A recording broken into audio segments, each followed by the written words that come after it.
Hi friends.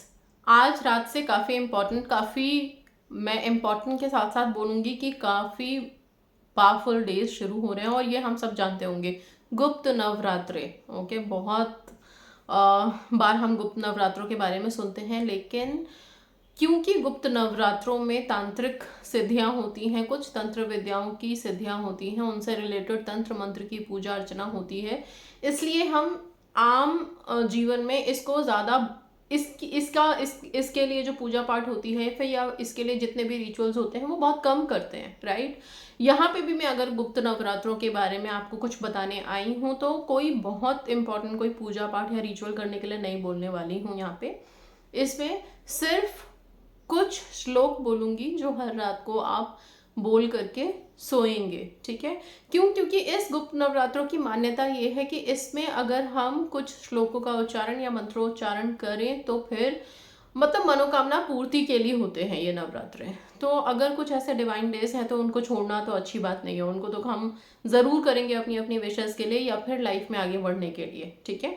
अब जिन लोगों की विशेष मान लो इन 9 दिनों में भी मंत्रों के उच्चारण के बाद भी पूरी तरह से अगर आपको मिली नहीं है तो हारिए मत, ठीक है। कुछ भी मंत्र अगर आपने जाप किया है, किसी शक्ति को पुकारा है आपने, तो आपकी विशेष के रास्ते में आने वाली रुकावटें दूर होंगी, धीरे धीरे मैनिफेस्ट होगा, विश्वास रखो। ओके, आप शक्तियों के साथ आप कुछ ना कुछ मंत्रोच्चारण करने जा रहे हो या फिर उनका नाम पुकारने जा रहे हो, और शक्तियां असीम हैं। किसी इंसान पे आप भरोसा नहीं कर रहे हो, आप बहुत ही डिवाइन पावर्स पे भरोसा कर रहे हो, तो बिल्कुल छोड़ दो उनके ऊपर जब आप कुछ भी करते हो। सबसे पहली बात। दूसरी बात, ये नवरात्रे गुप्त क्यों कहते हैं इनको? सीक्रेट, गुप्त।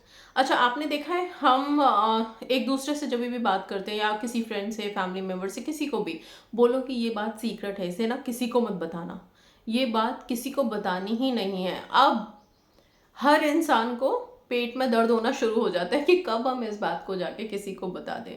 तो जो सीक्रेट रख के हम काम करते हैं वो सीक्रेट बड़ा मुश्किल होता है कि उसको हम मेंटेन कर पाएं कि ये सीक्रेसी है, इसको किसी को बताना नहीं है, गुप्त है ये बात, इसे गुप्त रखनी है।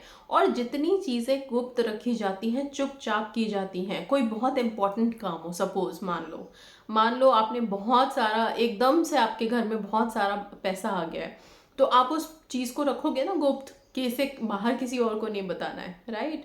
तो हम गुप्त रखते हैं जो हमारे लिए बहुत इंपॉर्टेंट हो जाता है, बहुत सीक्रेट हो जाता है, या फिर बहुत एक्सपेंसिव चीज़ें होती हैं, राइट। वैसे ही अपनी विशेष को भी गुप्त रखना है इस गुप्त नवरात्रों में, या इस गुप्त नवरात्रों में जो भी रिचुअल आप करने जा रहे हो उसके बारे में कोई प्रचार प्रसार नहीं करना है। इसीलिए इस नवरात्रों को गुप्त नवरात्रे बोला जाता है। जो बाकी के 2 नवरात्रे होते हैं ना, जो अप्रैल में आते हैं चैत मास में, और फिर जो हमारे दशहरा के टाइम वाले जो होते हैं नवरात्रे, उन्हें हम प्राकट्य नवरात्रे बोलते हैं, और इन्हें गुप्त नवरात्रे, मतलब वो सारी दुनिया को पता होता है, उसके लिए हम दुर्गा जी के पंडाल लगाते हैं या फिर दुर्गा जी के बहुत जगह पे उनकी पूजा अर्चना मतलब धूमधाम से हर जगह मनाई जाती है, पूरे खुल के मनाते हैं लोग, उसमें कोई भी गुप्त रखने वाली बात नहीं है, ठीक है।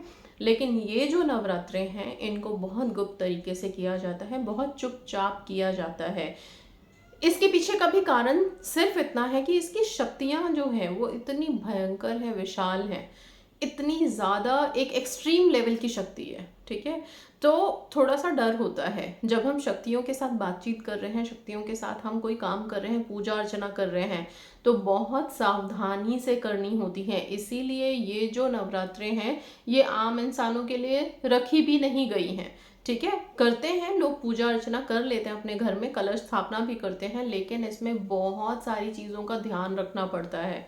इसमें आप थोड़ी सी भी त्रुटि नहीं कर सकते हो इस नवरात्रों में, सिंपल, ठीक है। अच्छा, अब यहाँ पे जो मैं बताना चाह रही हूँ आपको, ये 9 दिन 10 दिन जो भी है गुप्त नवरात्रे के, इसको हम कैसे इस्तेमाल करेंगे? मैं कोई स्पेसिफिक मंत्र देने वाली हूँ क्या आपको? नहीं, मैं अभी एक श्लोक देने वाली हूँ आपको, और वो श्लोक में है क्या, जितनी भी 10 महाविद्याएं जो इस नवरात्रों में हम अर्जित करते हैं या जिनकी पूजा होती है, 10 महाविद्या कौन है? कोई भी नहीं है, माँ काली के, माँ सती के ही 10 रूप हैं। ओके, जब मतलब इसके पीछे एक कहानी है कि जब सती और शिव, दोनों को उनके यहाँ पूजा में बुलाया गया था और वहां अपमान हुआ था, तो सती ने बहुत ही भयंकर रूप ले लिया था, काली का रूप ले लिया था, ठीक है। और काली का रूप लेकर के उनके इस काली रूप को देख करके शंकर जी बहुत भयभीत हो गए थे और भागने लग गए थे इधर उधर। तो उनको रोकने के लिए माँ सती ने अपने और भी रूप धारण किए और हर दिशा में अपने रूप को लगा दिया कि उनको रोक पाए, ठीक है। तो ये सारी 10 जो उनकी 10 जो रूप थे अलग अलग, वो हर दिशा में थे। जब भी शंकर जी कहीं भी जाते थे भाग के, उनको वहां पे कोई रूप मिल जाता था, दूसरे जगह जाते थे वहां पे रूप मिल जाता था, ऐसे करके हर दिशा में उनको रूप मिलने लग गए। तब जाके जब वो फाइनली आके सती के पास रुके तो उन्होंने पूछा कि ये क्या है। तब सती ने बताया कि आप मेरे ही काली रूप से डर के भाग रहे हैं, तो आपको रोकने के लिए ही मेरे ये 10 रूप मैंने धारण किए हैं जो हर दिशा में है। और फिर इनके नाम भी बताए। सबसे पहले बताया कि आपके जो सबसे पीछे है वो काली है, आपके सिर के ऊपर है नीले रंग का तारा, छिन्न मस्ता भुवनेश्वरी, बगलामुखी, धूमावती, त्रिपुर सुंदरी, मातंगी, षोडशी, भैरवी। इस तरह के 10 नाम, यही 10 महाविद्याएं कहलाई हैं, ठीक है। तो महाविद्या मतलब कुछ अलग से नहीं है, जो सती जी के 10 रूप थे वही 10 महाविद्याएं हैं, ठीक है। उन्हीं की पूजा अर्चना होती है और उन्हीं की पूजा अर्चना से महाविद्या मिलती है। महाविद्या क्या, असल में उनसे हमें शक्तियां प्राप्त होती हैं, ठीक है, उन्हीं की पूजा अर्चना से। तो यही तांत्रिक लोग बैठ करके गुप्त नवरात्रों में पूजा अर्चना करते हैं, अपनी तंत्र विद्या को सिद्ध करते हैं। और यही सिद्धि के लिए ये 10 जो देवियों के रूप हैं, इन रूपों की पूजा अर्चना करते हैं। तो यही हो गया 10 महाविद्या। यहाँ से उनको वो महाविद्या, महासिद्धि की प्राप्ति हो जाती है। आई होप क्लियर है, राइट। ये मैं इसलिए समझा रही हूँ कि आपको भी पता होना चाहिए कि हम कर क्या रहे हैं, क्यों कर रहे हैं, और फिर इसके पीछे महानता क्या है, मान्यता क्या है, ठीक है। सो अच्छा, अब एक मान्यता और है कि इस नवरात्रों में पूजा अर्चना आप जो करते हैं, पूजा अर्चना वो सुबह शाम दोनों टाइम जनरल नवरात्रों की तरह ही पूजा अर्चना करते हैं, लेकिन कायदे से इसकी जो पूजा होती है या फिर इसका कोई कि इसकी कोई प्रार्थना है या फिर कोई मंत्र उच्चारण है, तो वो आधी रात को जब की जाए, बिल्कुल रात में जब की जाए, तब ही वो ज़्यादा पावरफुल होती है। तो सारी जितनी भी पूजा अर्चनाएं हैं वो रात को होनी चाहिए, इसीलिए मैं यहाँ पे लेके आई हूँ।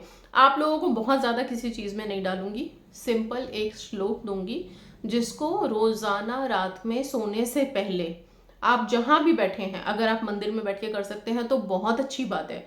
मंदिर में बैठ के नहीं करना चाहते हैं तो आप जहाँ भी बैठे हैं, ठीक है, वहाँ पे बैठिए। आप बिस्तर पे बैठिए, आप ज़मीन पे बैठिए, जहाँ भी, वहाँ पे बैठ के आराम से सोने से पहले इस मंत्र को कम से कम भी तो 10 बार इसको आप रिपीट कर लीजिए। आप इस मंत्र को लिख लीजिए, थोड़ा सा लंबा सा श्लोक है, बहुत सिंपल सा है, इसमें है कुछ नहीं। ये जो 10 मैंने माताओं के नाम लिए अभी, 10 महाविद्या हैं, उन्हीं के नाम हैं, ओके, और कुछ भी नहीं है। नाम है, बीच में संस्कृत के एकाध शब्द हैं, जैसे च हमने कहीं पे ऐड किया है तो संस्कृत में च का मतलब होता है और, ठीक है। तो इस तरह से संस्कृत के कुछ शब्द हैं। तो ये जब क्या होता है, कई बार जो मंत्र होते हैं, मंत्र से ज्यादा इंपॉर्टेंट होता है भगवान देवी देवताओं के नाम। अगर उनके नाम का भी स्मरण हम करते हैं तो भी हमारी वाइब्रेशंस रेज होती हैं, तो भी हम जो प्रार्थना अर्चना करते हैं वो पूरी होती है। और वही चीज यहाँ पे है, इसलिए मैं कोई अलग से मंत्र नहीं लेके आई हूँ, एक ऐसा श्लोक लेके आई हूँ जिसमें इन सारे 10 महाविद्याओं के नाम हैं। अब ये जब नाम आप रोजाना रात में सोने से पहले 10 बार जाप करके सोओगे तो इसकी शक्तियां आपको भी मिलेंगी, क्योंकि जब भी हम नाम अर्चना करते हैं, नाम लेते हैं ईश्वरों के, तो वो शक्तियां जागती हैं और वो फिर हमारे मन को पढ़ती हैं, ठीक है। हमें कई बार चीज़ों को हम कहते हैं ना, भगवान से क्या बोलना, ईश्वर को सब पता है, ठीक है। तो वैसा ही है, वो हमारे मन को खुद पढ़ना शुरू करती हैं, हमें उन्हें बताने की भी ज़रूरत नहीं है। तो आप रोज़ाना बस इतना करना कि 10 बार इस श्लोक को पढ़ लेना, पढ़ के सो जाना चुपचाप से, और देवीय शक्तियों को आपके मन की बात को पढ़ने दो। बस इनको जब ये आपने 10 बार पढ़ लिया, इसके बाद आपकी जो भी विशेष है उसके लिए पॉजिटिव अफर्मेशन दे के सोना, ताकि आपका सबकॉन्शियस बहुत क्लियर रहे, कोई डाउटफुल ना रहे। जब ये दैवीय शक्तियाँ आपके मन को पढ़ने आए तो उन्हें बहुत क्लियरली पता रहे कि आपके मन में कौन सी विश है जो आप मैनिफेस्ट करना चाहते हो। I hope this is very clear और बहुत सिंपल है, ठीक है। अच्छा, अब आते हैं कि ये श्लोक कौन सा है। ये श्लोक मैं आपको पढ़ के बताती हूँ, ओके। और यहाँ पे लिखा हुआ आ रहा है, आप इसको नोट डाउन कर लो। मैं कोशिश करूँगी कि इसका चैंट मतलब इसको जाप करके या बोलते हुए मैं इसको अपलोड एक वीडियो ज़रूर कर दूँ ग्रेस ऑफ लाइफ पे, जिसपे कि मैं सब्लिमिनल्स और मंत्रास डालती हूँ, तो उस पर आप सुनते हुए भी कर सकते हो। अच्छा, पीरियड्स का कोई रिस्ट्रिक्शन है इसमें? पीरियड्स का रिस्ट्रिक्शन ये है कि आप जाप मत करिए, आप बेशक से इसको सुन सकते हैं, आप सुनते हुए चुपचाप से पूजा अर्चना कर सकते हो। लेकिन ये जो गुप्त नवरात्रे हैं, इसमें अगर आप जाप भी करते हो तो भी कोई रेस्ट्रिक्शन नहीं है, आप जाप भी कर सकते हो, ठीक है। क्योंकि पीरियड्स का रेस्ट्रिक्शन जब तंत्र सिद्धियों में आता है ना, वहां पे नहीं रह जाता, इसलिए इसको आप कर सकते हो। इस गुप्त नवरात्रि में आप पूजा करने के लिए नहीं बोल रही हूँ, प्लीज इस चीज को उसके साथ क्लब मत करिएगा, मैं यहाँ पे क्लियर कर रही हूँ। पूजा करने के लिए मैं पीरियड्स में नहीं बोल रही हूँ। पीरियड्स में आप ये जो श्लोक बोल रही हूँ, इसको आप रिपीट कर सकते हो, बोल सकते हो, जाप कर सकते हो, चैंट कर सकते हो, ओके। और यस, बस पीरियड्स के अलावा और कोई रेस्ट्रिक्शन है नहीं। मैंने आपको बोला नहीं है कि कोई पूजा विधान करके ही इसको करना है। अगर आप पूजा कर रहे हैं बहुत अच्छी बात है, नहीं कर रहे हैं तो सिंपल अपनी जगह पे बैठ के रोजाना रात में सोने से पहले, और रात को ही होगा ये, तो कोई क्वेश्चन मत पुट करना कि हम दिन में कर सकते हैं, क्योंकि ये 10 महाविद्याओं की पूजा अर्चना या फिर इनकी सिद्धियां जो होती हैं वो असल में मध्य रात्रि मतलब आधी रात से ही शुरू होता है। इसलिए मैंने आपको बोला कि सोने से ठीक पहले आप अपना करके सोएंगे इसका जाप, इसको श्लोकों को बोल के सोएंगे, ठीक है। सो ये श्लोक क्या है, पहले सुन लीजिए। काली तारा महाविद्या षोडशी भुवनेश्वरी भैरवी छिन्नमस्ता च विद्या धूमावती तथा बगला सिद्धि विद्या च मातंगी कमलात्मिका अयते विद्या महेशनी महाविद्या प्राकीर्तिता।